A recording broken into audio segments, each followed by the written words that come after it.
What's up, what's up? It's time for Done Way Past Funny with your host, G.D. Fenderson.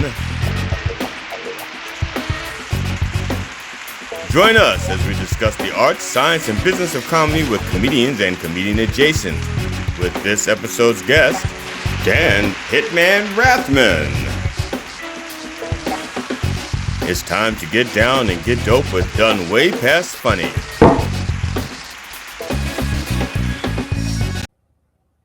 Hi, I'm G.D. Fenderson, Certified Forensic Humourist and host of Done Way Past Funny.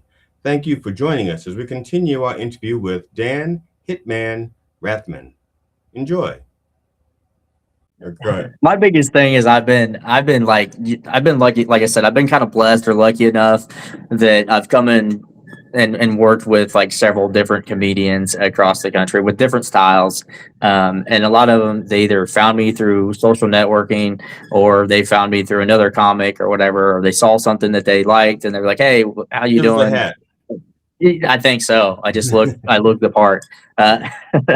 Anyways, well, I can't remember what I was saying about him, but about Michael, we got sidetracked there. Yeah, we're talking about the 6 years with the Bulls, but go ahead.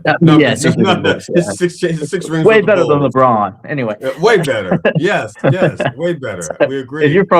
If you're older than 25, you're gonna probably say that. Just say it. It doesn't matter how old you are. It's just logical. It's like it would be like for most people. Mhm. Richard Pryor is like the gold standard, and at least in black comedy, Richard Pryor is the gold standard. So in comedy, so it's the gold standard. So and for people to say Eddie Murphy is like better, it's like no. Eddie Murphy watched Richard Pryor, and he had, and coming along way after him, he got to learn from mistakes that Richard Pryor made, so he could avoid those mistakes. So while Richard Pryor was like setting his hair on fire with freebasing, you know. Eddie Murphy knew, don't freebase, okay? Yeah. That's one less thing he had to overcome.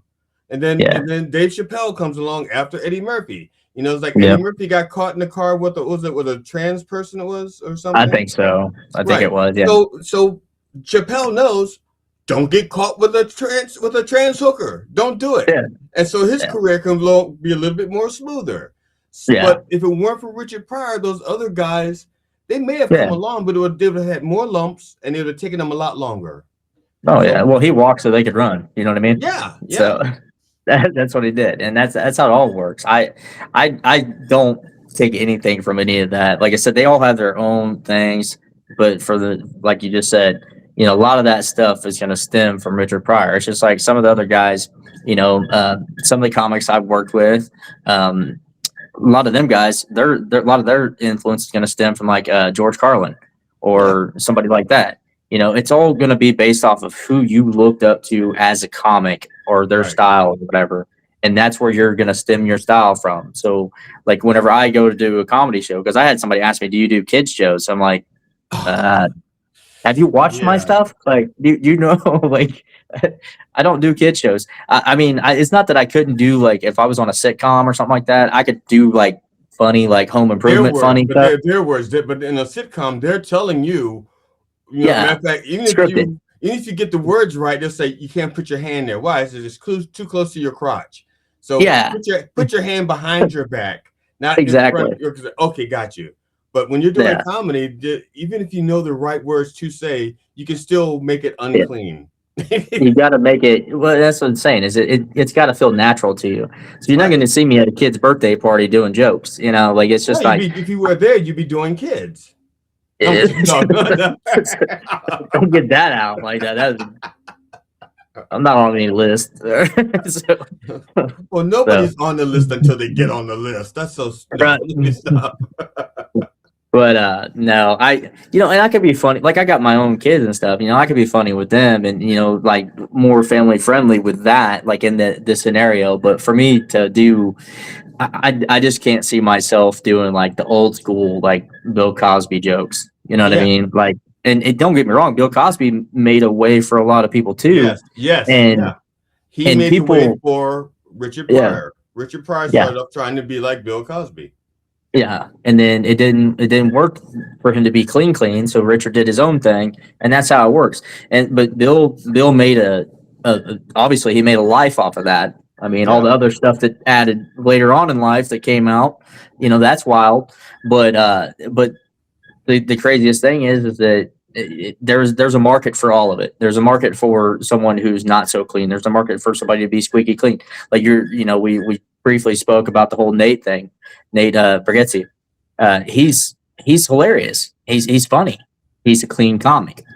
He can say some stuff that's like innuendo or anything like that, but you're not going to hear him up there flying the F word and stuff like that. That's not his style, and that's great. And that's the market for it. Um, Fluffy, Yeah. Iglesias, Yeah. Yeah. he's the same way. You're not hearing him say, flying the F word or anything like that. He's more of a Unless clean that F comic. word is fluffy. Unless the F word is Yeah. fluffy. Yeah. So that's That's what I'm his F saying. word. I won't bash them. But that's just their style. It's not my style. I may not be on a show with them because they may not, want to work with me because maybe I'm a little bit too edgy or something. But that is what it is. I mean, that's just how it works. But there is a market for every single one of these styles out there, and I think that's kind of the way I look at it all. I mean, Now, you have two kids? actually, technically four. Technically four? Okay, so let's talk about those technically four kids. First of all, how old are they? My oldest is going to Well, be the range, 15. the range. Yeah, they're Yeah. 15 to. Yeah, I was gonna say my oldest is gonna be 15, and then the youngest is actually gonna be 5. Okay, so obviously you can't talk to them the same way. But Mhm. when you do joke with them, do they think you're funny or do they say, Dad, shut up, you're embarrassing? My oldest is, she's a teenager, so everything's embarrassing that dad or mom does. Okay. So that's kind of there, but she also, because I'm very blunt, I'm very like forward with a lot of stuff. So whenever I do say something, it may Right. even come off as like me making fun of somebody or being like mean, maybe. I don't know. But she laughs at it. So I don't know. It's a little bit different. Like, but she's also my oldest and my 7-year-old are probably as far as the mentality and the attitudes because they're around me more, I guess. I don't know. They probably I think they get my humor a little bit more. Now I don't sit there and try to be like cussing in front of them and doing stuff like that all the time. Right. There might be a cuss word that flies in front of them once in a while. Things just happen. But as far as that's concerned, I try to keep it as clean as possible whenever it comes to the kids. But you wouldn't see me performing at their middle school or their high school or something like that. Doing my regular stand up routine. So. I was talking to stepson, and after he got married and after he had his first kid, and when I was visiting, and he says, he says, you know what you did for me? He goes, and the one thing that you did for me that I'm really thankful for. And when he said that, in my mind, I thought it was that I taught him how to cook because he became a chef, and I gave him his first cooking lesson, and that's how he made his living. So when he says one thing I'm really grateful for, that's where I thought he was going to go, and I was waiting for thank you for teaching me to cook. He says, you taught me how to cuss. Like, he goes, because he says you didn't cuss around us, and so when you did, it meant it was serious. It was like, if you said damn or hell or anything, we knew that you were angry and to pay attention because we never heard you cuss. And I was like, that's what you took out of all those years I spent with you. That's what you got, how to cuss. I say, okay, I'll take it, but it's all right. I thought you were going to be grateful that I taught you how to cook. It's awesome. That's what I That thought. is pretty funny. So, what do you think your kids are going to be thankful for from you? It's like, no, just I don't. That's the thing, I don't know. I do. you I try to don't. be. I try to be. I try to be as honest with them as possible about everything. Like I don't really try to hide anything from them. I don't.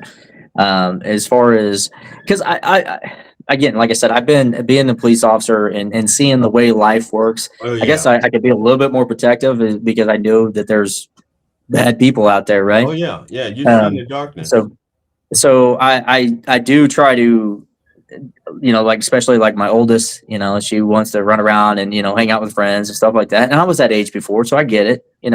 But I'm also like, hey, you got to be really, really careful with what you're doing, because there's people out here that want to take advantage of people, and they will if you put yourself in a situation where they get more opportunity to do that.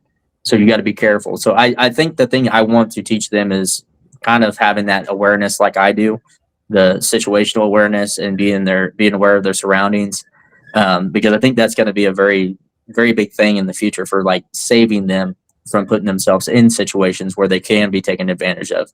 Right. I mean, it happens. I get it. People do get scammed out of money. They get scammed out of stuff and things like that. But as far as their safety is concerned, I want them to know that that's my biggest concern, because I can't always be there every step of the way. So if they're not around me, I can't exactly just reach out and touch someone, So now, because one of the things I used to say to one of my girls, well, I said to both of them, but I said to both of them, but this it was the same thing, because when they were starting to date, I said, do not put yourself in a situation where you do not know how you want the evening to end. Yeah. I said, have a plan, know what you want to do, and know how you want the evening to end. Because if you leave it up to your friends, especially some guy, and you say, the guy says, so what do you want to do? And you say to him, I don't know, what do you want to do? He wants to fuck. Okay. Yeah. It's not like there's no scenario where he doesn't want to fuck. Even if he says, well, let's go to the park it's like, and then fuck. It's like, or let's go bowling and then fuck. But so I said, you decide where you want the evening to end up. So when a guy says what you want to do, you go, I want to go bowling, then I want to go home. I'm not fucking. And so have a plan. But it's not just that. It's also the same thing with life in general. If you have not decided where you want to take it, someone else is going to take it where they want you to go. Yeah, exactly. And I guess it's the same thing with even with the comedy even. Yeah.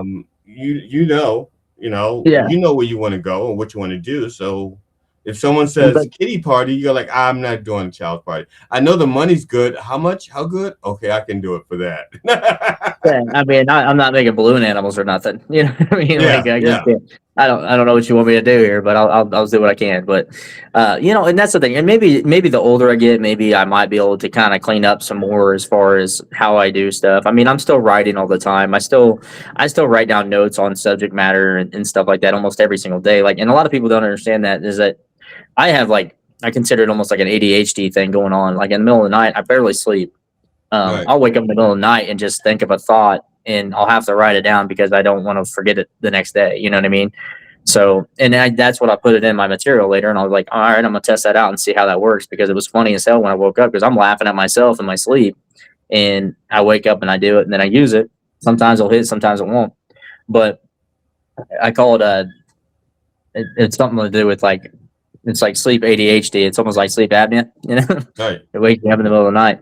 So, which I have sleep apnea too. It's just I don't have like a mask or anything I use in the middle of the night. I'm supposed to be treated for it, but I have sleep apnea. It's called, well, actually I have sleep catnea. My cat keeps me awake. It's like, excuse me, I think there's something outside. Excuse me, I need water. Excuse me, there's poop in my litter box. Could you move it out the way so I can poop again?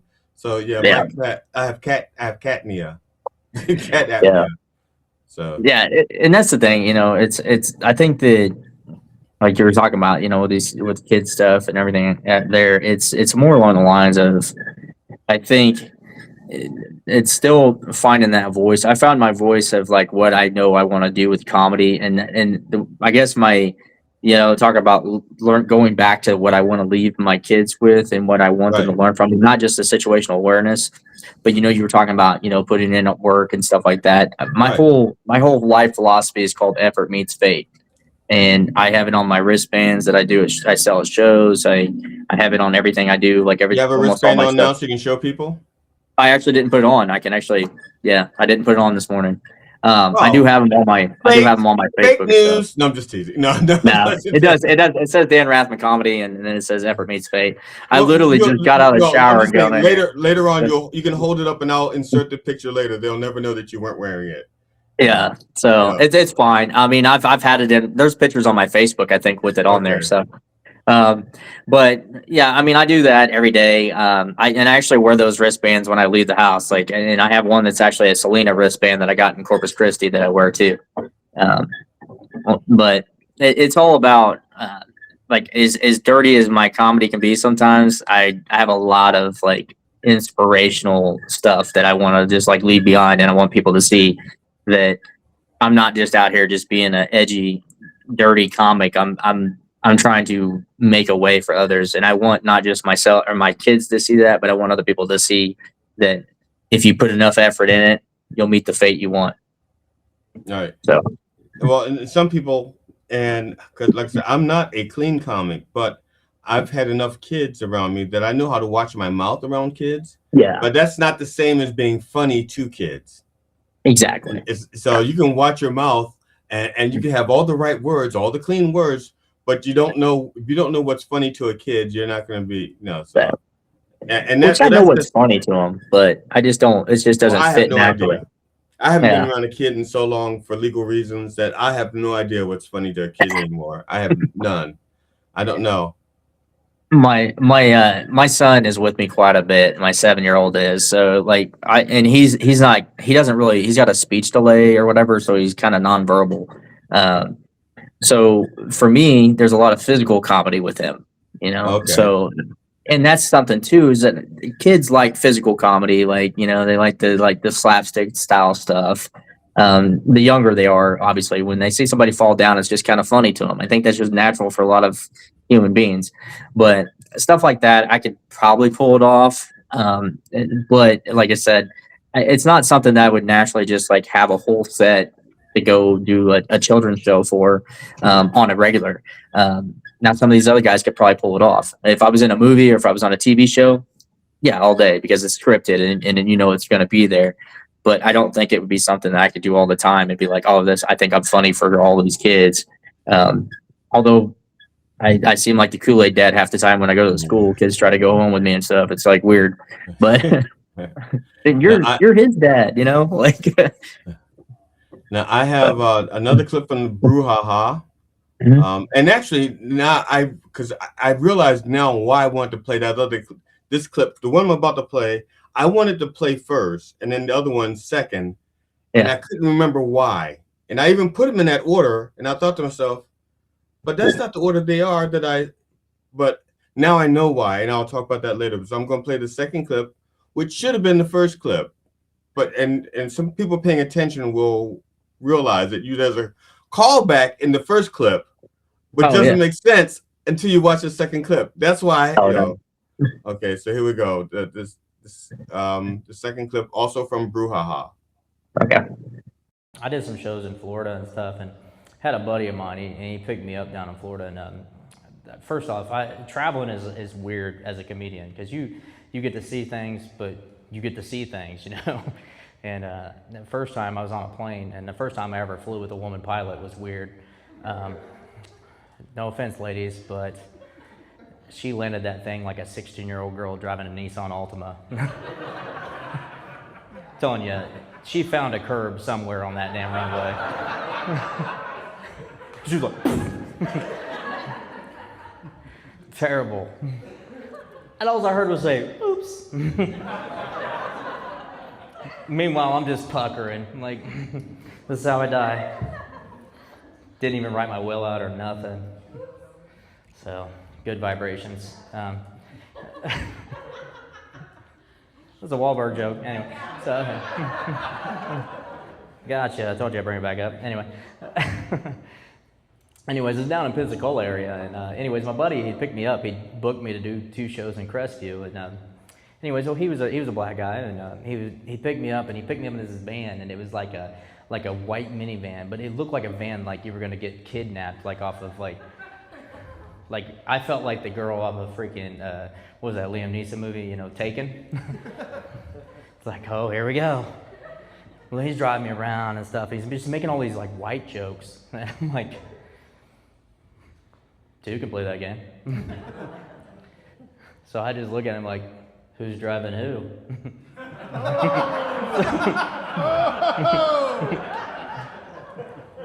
Morgan Freeman.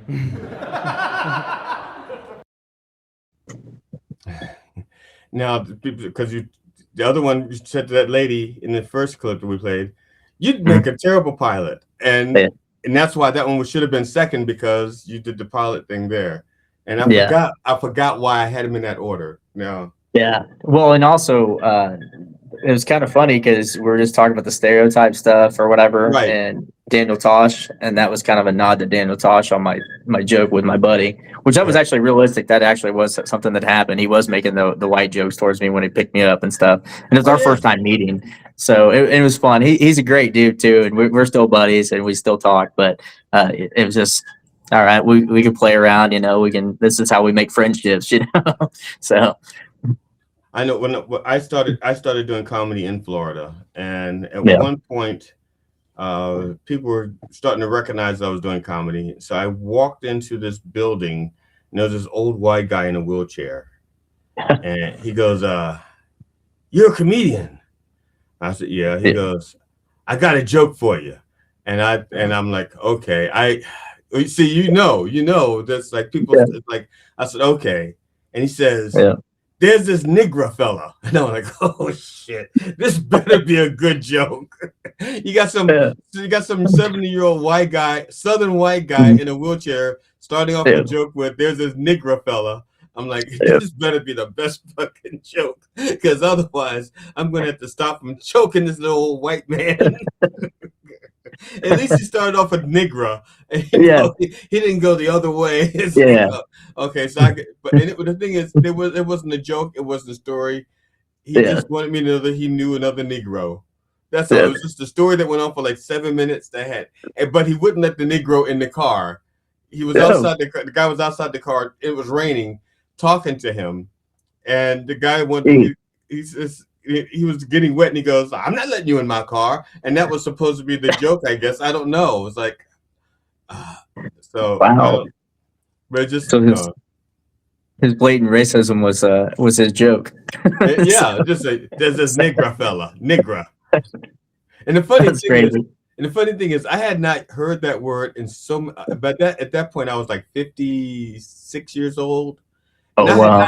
I had not heard the word Negro in so long, since the last time, since like I was probably in North Carolina. I don't know, because I used to work in the South as well in my 20s and 30s. But I hadn't heard that word in so long. But once he said it, it became part of my lexicon.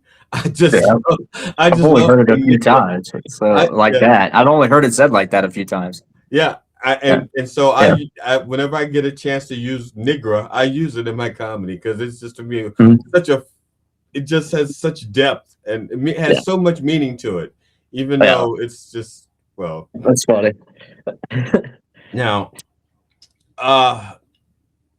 you've been doing comedy about 3 years, and for the most part, they say, I'm told that it takes 3 years to find your voice as a comedian. This is what I'm told. And I kind of like use that as like a standard. I don't believe that necessarily, because there's some things you can do before comedy that prepare you for comedy. There's a comedian I know who was a minister for 30 years. And when he became a comedian, he gotten used to talking to audiences and making jokes and stuff like that. Before I did comedy, I used to play in a band. And from time to time, I would tell jokes between songs, especially if something's going wrong, and the drummer's like, "No, I need 30 seconds. I need a minute. I lost my sticks," or whatever. Or bass player, I broke a string. Don't know how you break a string on a bass, but I'm just saying that I need a minute. So we would joke.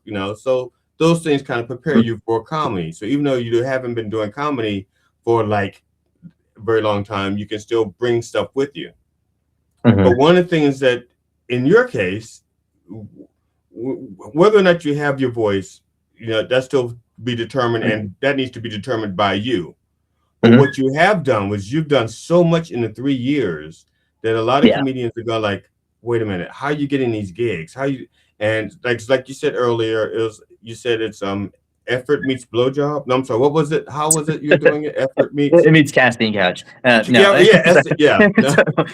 it's effort meets fate. Effort meets fate. The thing is these guys, they don't see, like, and I can tell you this is that there's a lot of unanswered emails. You know what I mean? That I've Oh got yeah. that I have not got a response to. You know, so that's what I mean. That's where the effort's at. Like I used to sell cars. I've been in the sales industry too. So for me, it's Oh, like if you used to sell cars, you're used to rejection. exactly. So what I do is I take that level of what I used to do with car sales, and I use that whenever I'm reaching out to, you know, venues and stuff like that. I'm like, hey, this is what I can do. This is my clips. This is whatever. And a lot of them will come through. Don't get me wrong. A lot of them will come through, and it looks like I'm a busy guy. But there's also ones that I haven't heard back from, or and I may not hear back from for another month or two. I do have an agent now. I did get an agent that just signed me out of Kentucky, Tennessee area, that they're working on some stuff for me, so I can start actually making hopefully some more money off of this. But it's one of those things is that if you don't put that effort in, how do you expect to get a yes or a no? You know, Right. that's Yes. the thing is, if you're not trying, then what are you doing? You're only failing yourself if you're not trying to. So the ones that see me doing it, and there's probably some people out there that I'm sure get a little bit jealous of my opportunities and stuff. I'm like, you don't understand that I'm putting myself out there constantly. I'm always putting in that email. I'm always sending. At one point in time, I sent like probably 50 emails out in one night to different clubs. You know, and this is all myself doing this. This isn't another agent or anybody else doing that stuff. So for people, they don't see that back inside of it. They don't see that extra work that I'm putting in that's not paid for, that I'm not getting paid to do, because the payment is me getting an opportunity to perform and then me making money off that performance. So that's what they're seeing, and they're not understanding is that, hey, this guy's actually putting in a lot of legwork and a lot of after hour time to do this. I'm not just writing my own material and being ready to perform, but I'm also booking myself. I'm also managing myself. I'm doing everything that there would probably be one or two other people doing at the same time, and then I'm still trying to focus on doing my set. And Right. that's why I get booked so much. It's not because I'm the funniest guy in the world or that I'm this or that. I'm putting in the effort, and there's work involved. And some of these people, they don't want to do the work. They just want it to be handed to them, or they're just waiting for somebody to discover them. It's like, well, Right. Yes. you don't get discovered that way. It's not like it used to be where you go to the mall and some agent sees you and like, oh, you should be a model. You know what I mean? Right. Yeah. You know, it doesn't work that way anymore. Now, before social media and all that other stuff, that could happen. You know, it was a possibility. But now everything's social media influenced everything. So you can't just go and think that it's just going to be happening by chance. Go to an open mic. Even if you're a social media quote sensation, does not mean you can be a comedian. It's not the same. Exactly that too. It's not the same skill set at all. Exactly. So you got to be able to hone all that stuff. The helping with the social media, like I'm almost at 6,000 followers now. I'm not. That's not a whole lot, but I mean it's getting up there, and it does help more you. than I have. You know. But of course, I lost a lot when Trump got elected because I did political humor. So let's put it this way. I made the mistake of assuming that my fan base was 50-50 because I had equal disdain for both parties. So I just assumed that reflected in my base. But no, my base apparently was like almost 60% conservative. Yeah. But it's not because I talk about conservative things. No, I mean I talk about family and stuff like that and relationships. But my politics, I'm solutions oriented. I don't care what your party is. But once Trump got elected and I started bashing Trump, I realized that my base was like gone. It was like then they related you to, and they're not coming back. They're not coming back. And that's fine. That's fine because they can't. They related you to they related you to like a hard left at that point because they thought, oh, you're bashing Trump, you're gonna be a hard leftist or whatever. Right. I get it. I stay away. I try to stay away. Joking, and they were fine with my Obama stuff. They were fine when I was with my Hillary Clinton stuff and my Bernie Sanders stuff. You know, they were fine with that. You know, but the thing is, the whole time I told the truth. See, and what they thought of was like he's slamming Bernie Sanders. It was like, no, I'm telling a truth, and I'm trying to make it funny. And they looked at it as he's slamming. And so when it's a double-edged sword. When I told the truth about Trump, it was like he's slamming Trump. He's slamming our God, and we can't. Our cult will not stand for that. I make jokes like I don't usually do political myself because that's exactly why I don't do political, because I don't want people to be like, well, he's this or he's that, and it's like, no, I mean, honestly, I'm one of those people that I take care of home first. You know what I mean? So like, if it's not impacting my family like at this second, and don't get me wrong, it's not that I don't care about the world, I don't care about anybody else, but they're not putting food on my table at the moment. You know what I mean? These people that everybody is like freaking out about, they're not putting the food on my table. If I have to go out here and make the money and put the food on my table, then, and if it's them that's going to give it to me directly, then I might worry about it.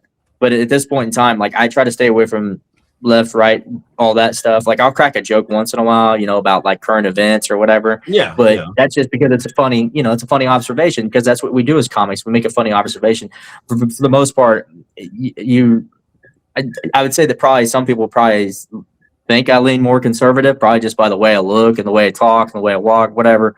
But at the same time, I just don't try to bring that in there, because the reason why I look at it this way is because a lot of people, when it comes to a comedy show, it's about laughter and it's about getting away from their woes and their stresses of life. So I feel like right now politics is a very hot topic.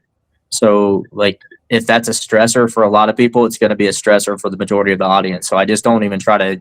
I might crack a joke here or there, and then there might get one person might get mad. You know what I mean? Right. And Yeah. but it's like that, and I'm like, and then I'm also like, why are you coming to a comedy show to get mad anyways? Like, it doesn't make any sense. But uh, it is what it is. But I feel like politics and stuff like that, I just kind of I stay away from it as much as I can. As far as, even when I'm talking on podcasts and stuff like that, I try not to be.